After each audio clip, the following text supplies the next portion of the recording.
All right, it's great to be here this morning with Andrew Rains, uh, great entrepreneur. I just we can jump right in right now. So Andrew, just let's back all the way up. Just kind of tell me a little bit about how you got interested in business in general. Like what sparked your entrepreneur spirit? That's really interesting. Good morning, William. Thanks for having Yeah, me. yeah. Um, that's a great question. My dad works in banking, and although he doesn't own his own business or anything, I was around a lot of business related conversations when I was young. A lot of discussions about buying other businesses, mergers and acquisitions, and I really liked the kind of the lingo and just the you know what I learned over the years was like really intense kind of relationship building and building trust. And I think working with people is what has always driven me. Working with interesting people and kind of pushing your comfort zone. I think those things resonate really strongly for me with business and why I got interested in it. Finding ways to make money and add value to people, I think is just naturally compelling. Okay, that's cool, cool. Yeah. So so now getting a little bit more specific, kind of tell us about the business um, that we're here to talk about today, or just kind of tell us about some of the other businesses and just lead us up to the business that we are here to talk about today, your latest venture. Yeah, so Moxie IoT is the company that we're mainly here to talk about. It's an engineering services firm. We design electronic products, specifically ones that connect to a mobile app or to the internet, IoT devices, Internet of Things. But the story really starts with a product called Apex Pro. My background's actually in motorsports and professional racing, so I drove race cars. About the time I was in college, I went to Auburn University and had the opportunity to do some professional racing and met my business partner with Apex Pro through the racing program or the basically car design team at Auburn called the Formula SAE team. And through that program, we kind of determined the grassroots motorsports market.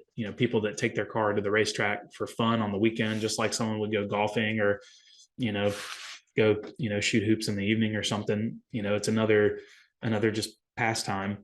um, we decided that there was a need for a simpler way of looking at your performance data, how fast you were going through the turns and how fast you were going on the straightaways and where you could find improvement. And so we developed a product called Apex Pro. Little did we know at the time when we were developing that connecting, designing a printed circuit board with a fancy way to enclose it and mount it and some really robust connection to a smartphone and to the internet was a a service that we could offer. And here 5 or 6 years later now, we're now offering a full suite of services for product design using that knowledge that we gained from Apex Pro, designing products in all industries as long as it's an electronic device that connects to software in some way. So it's really been kind of an interesting. It started with racing cars for me. I still race cars. I actually also own a shop where we work on cars for the racetrack and store cars here in downtown Birmingham. So I'm still in that world very significantly. Apex Pro is still a running business. We sell a product in our app as well as a hardware device. And now we're on to Moxie IoT, developing other people's products. And that's great, Andrew. I think we were talking and um, I was at a launch program that you guys were like a pitch program, I think competition. I forgot what it Yeah. was that you guys were at with Apex years ago. I remember them talking about uh, the what is it? What's the games that came? The World Games. They were saying, Yeah. "Hey, the World Games is coming," and I remember thinking, "Oh, that's a while off, huh?" And, Yeah. and That's yeah, funny. but and I think you guys won that competition, right? You guys, Yeah. yeah. So just back up. So you guys were in the racing world, and you guys identified a problem.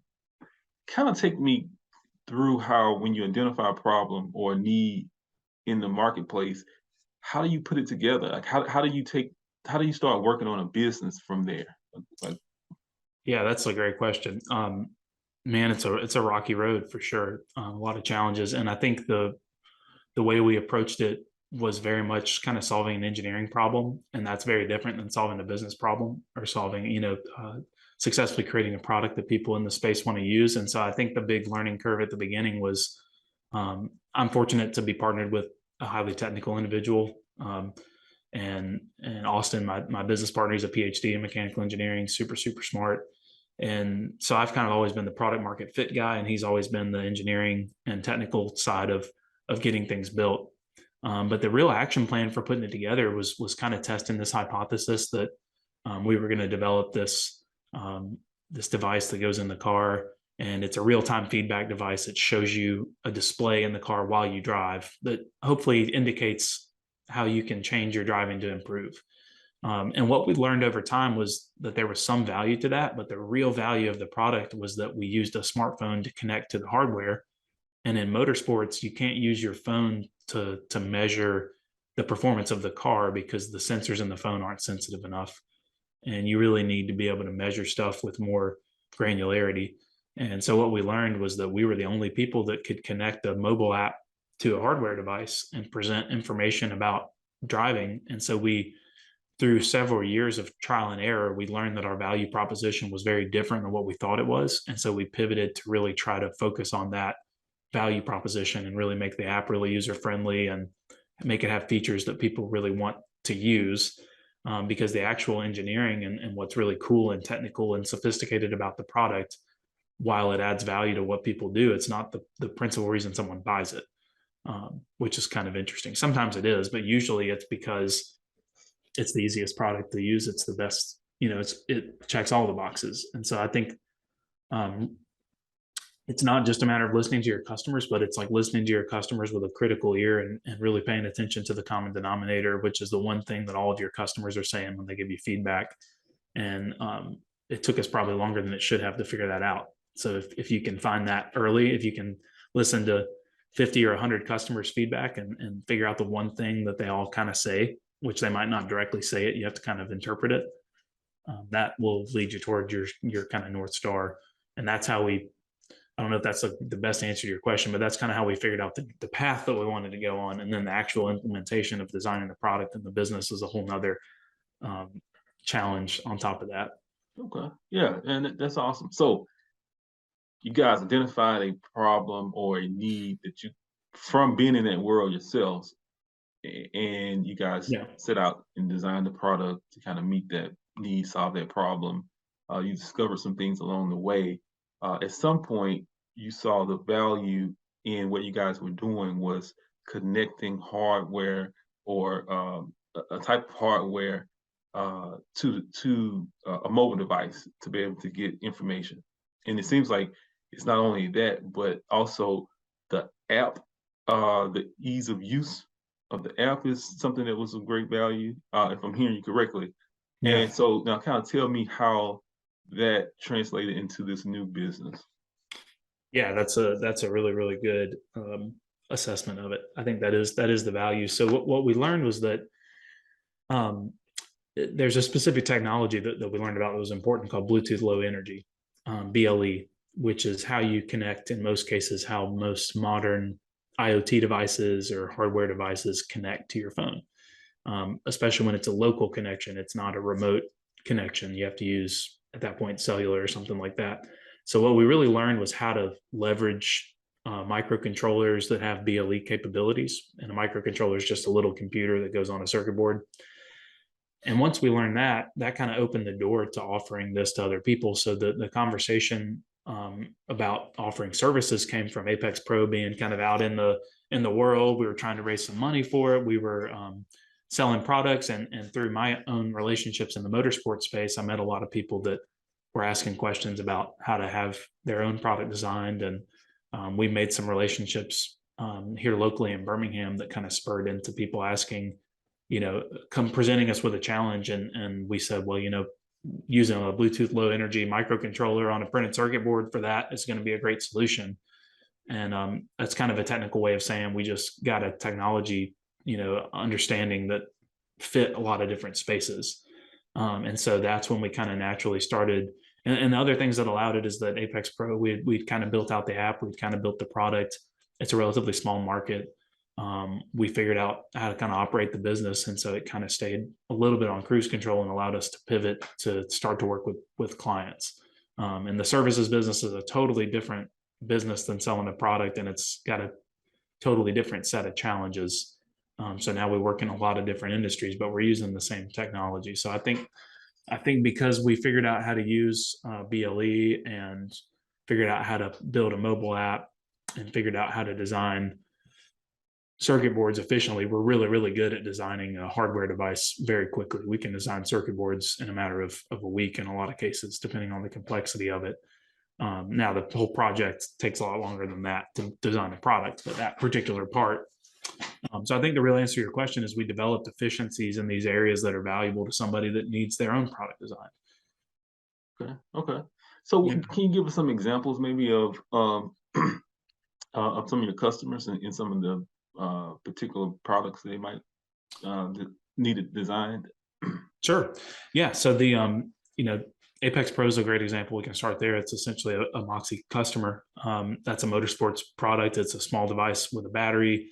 Mounts on the dash of the car. So it has some very unique mounting requirements because the race car goes really fast and pulls a lot of G forces in the corner. And you don't want it to come off when you crash either because it can cause damage. So there's a lot of challenges there. So that's an automotive example. We've done all sorts of stuff. One of our bigger projects right now is a marine industry product where we're designing, imagine like a smart home system for an apartment or for your house, where you can see, remotely, you can see the temperature inside the house and whether a door is open and closed, or you can get alarm alerts. We've worked with a company called Takara Blue to develop a marine monitoring system that gives boat owners who, gives them peace of mind about their boat, especially if you have a boat on the Gulf Coast and you live in Birmingham or Atlanta or Nashville or something like that. You can log into their app and you can see where your boat is, the temperature and the humidity inside the boat. So you can see if the air conditioning is running or not. You can see if the batteries are being drained. You can set a geofence around the boat so you can get an alert if it moves outside of the geofence.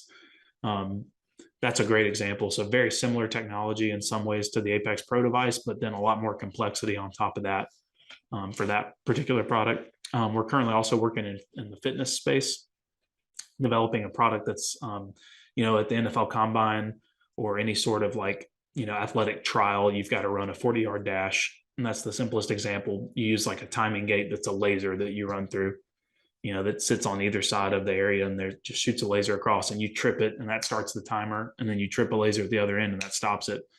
So we've been working with a local company in Birmingham to develop a product that essentially does that, but has a lot more capabilities and exceeds kind of the norm in that industry right now.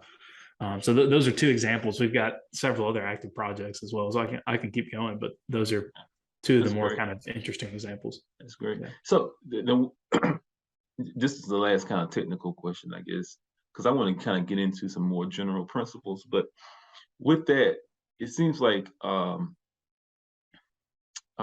you have the product, it might have been easy. Like, okay, for Apex, it seems like I can see how you identify maybe your target customers and present to them. But what you're talking about now with the technology and being able to kind of, your specialty is, how you utilize this technology that exists. How do you get people thinking about that? Because it seems like it's an extra step, maybe, because some people already, they know exactly, okay, this is what I need. But some people are out here with these different issues and they don't even know that this is a possibility. So it seems like it's an educational piece to this sales process. Have you guys identified that, and how do you guys do that? Yeah, I mean, you're hitting the nail on the head, because that is the biggest part of my role as the salesperson, is the educational aspect of the business and how, whether or not the technology we understand fits the problem that you have.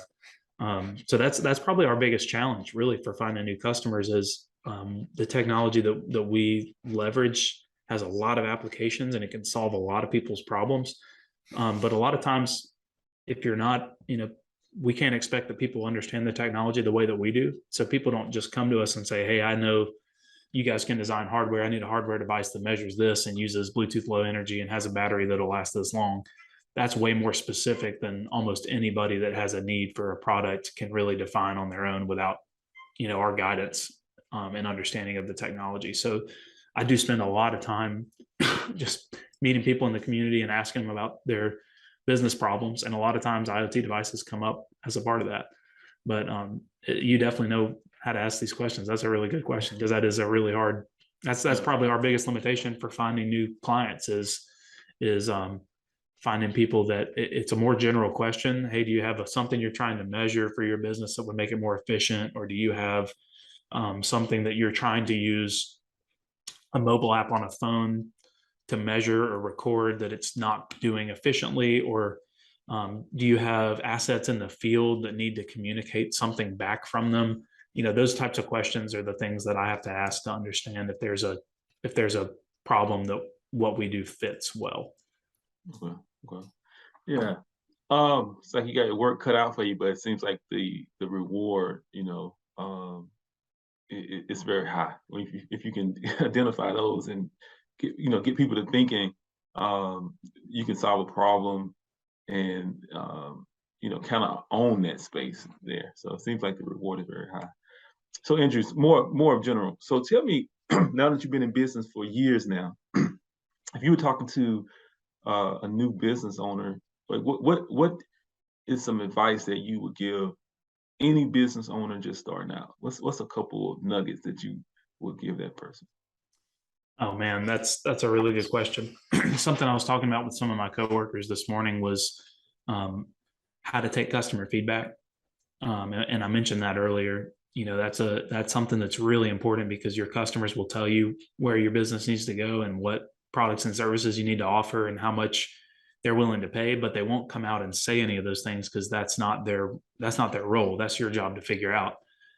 So I would say think long and hard about what questions you want to ask your customer to lead them down the right path to give you good feedback. If you have really good, thoughtful questions that get people thinking, the answers will be higher quality, and then you can record them and document them and use them to make decisions. If you just let people give you unsolicited feedback, they're going to give you feedback on what they know, because that's how we're wired as people. We are biased towards the experiences that we've had. So we're going to, and sometimes it's relevant and sometimes it's not, and in that same vein, taking advice from people who are invested in your particular industry or space in some way, shape, or form, I've always found to be more helpful than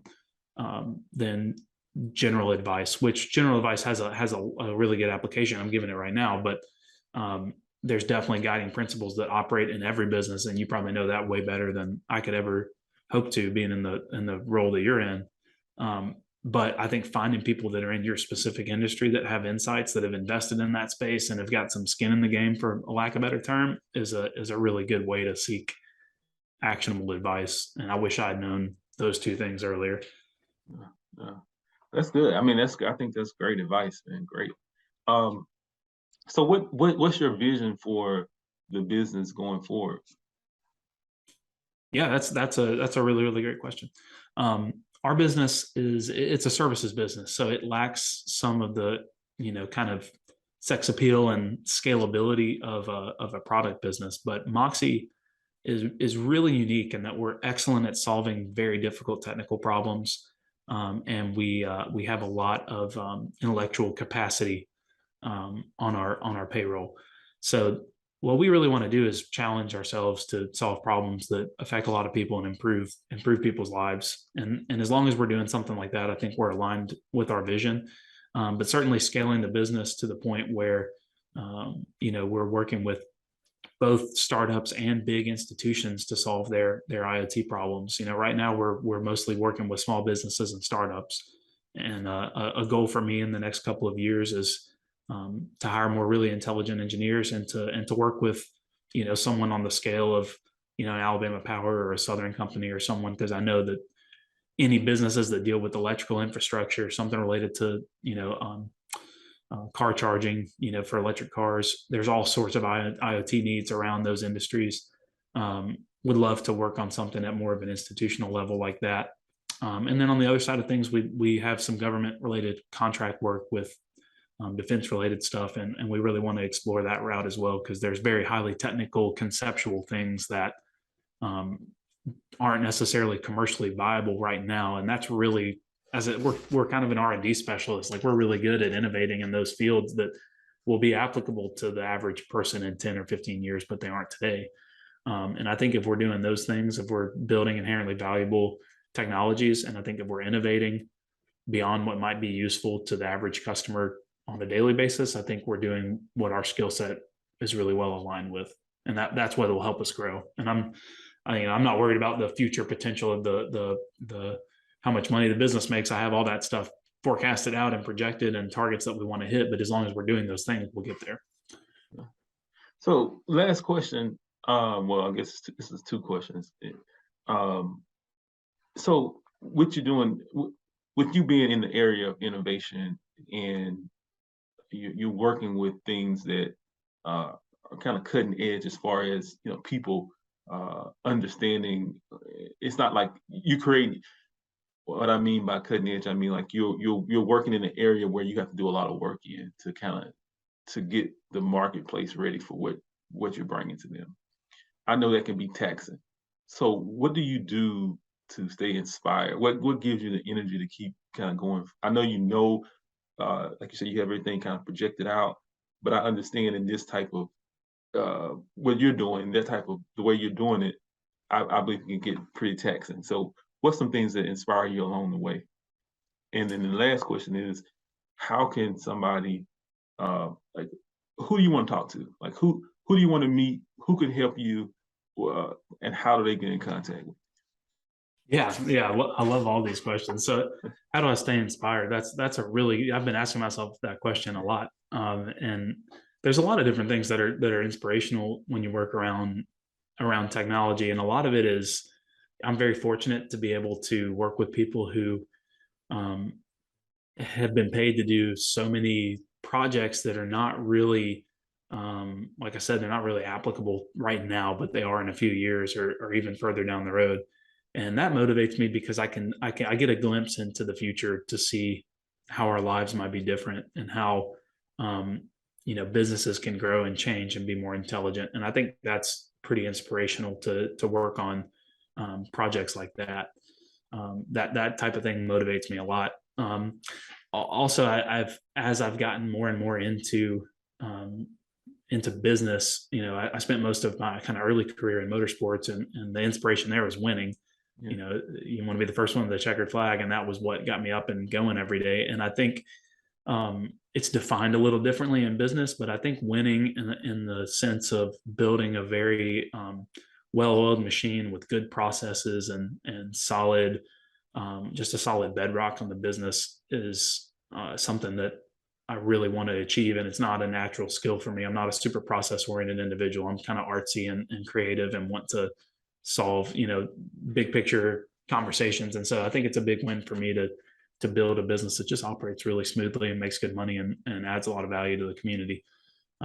So those things on a daily basis definitely keep me inspired. And when I get a chance to go race cars, honestly, making money so that I can afford to spend as much time as I want driving race cars, that keeps me motivated too. Yeah, I bet. Yeah. Yeah. So what's the second part of that question? Yeah, how to get in touch. So who do we Well, want to who? Yeah, who? I know you don't want everybody getting in contact with you, but yeah. Yeah, absolutely. So, you made a good point about our business being kind of customer education intensive. So if you work with a company or you own a company that has a business problem or a problem where you're trying to measure something in the real world. So in an industrial application where you're trying to measure inventory or you're trying to measure your equipment, or you need to know, atmospheric conditions at a certain location, or any problem that you think might require more than just an app or a new subscription to a fancy software. If you think that you need to design your own hardware device, or if you need help deciding what off the shelf hardware devices to buy, that's exactly who we want to talk to, especially if you want to innovate in your space. So a lot of our current customers are, I would say, future proofing their business maybe. So they have kind of a traditional business where they make money and they sell something, today, and they're working with us to develop the product that they're going to sell tomorrow. So if you know that, hey, my product line is kind of old and I need to refresh it, or I need to talk to somebody who has a grasp on all the current technologies for hardware devices and what we can do, what the possibilities are, those are the types of people that I want to talk to that make great clients for us. And then the types of folks that help us are just people that are connected in the local community, that know business leaders and know companies that might benefit from us and that we might benefit from as well. Okay. So as far as social media, online, how can people find out more about you guys, and maybe can get in contact with you guys? Yeah. MoxieIoT.com is our website. My email address is andrew@moxieiot.com. Pretty simple. And then we're also on LinkedIn. I'm trying to get better about documenting some of our customer journeys and projects that we're doing, specifically on LinkedIn. We're not super active on Facebook or Instagram, but you can follow me on those platforms, and I talk about some of the projects that we work on. But we're also in our offices in Lakeview in downtown. We're real close to Pepper Place. Okay.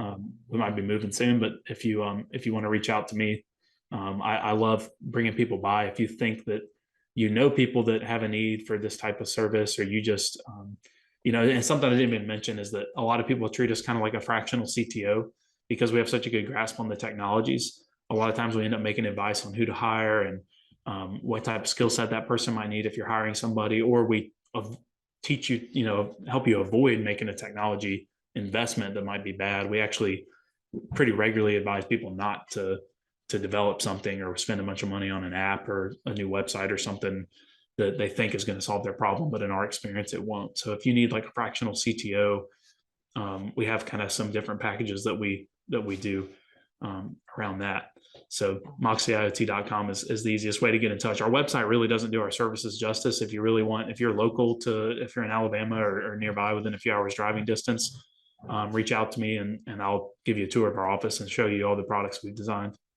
Yeah, well, that's awesome. I really have learned a lot, and I appreciate you taking the time to do this, Andrew. Awesome. Well, I appreciate you reaching out. It's always good to get to know somebody that knows what's going on and helps people with their businesses.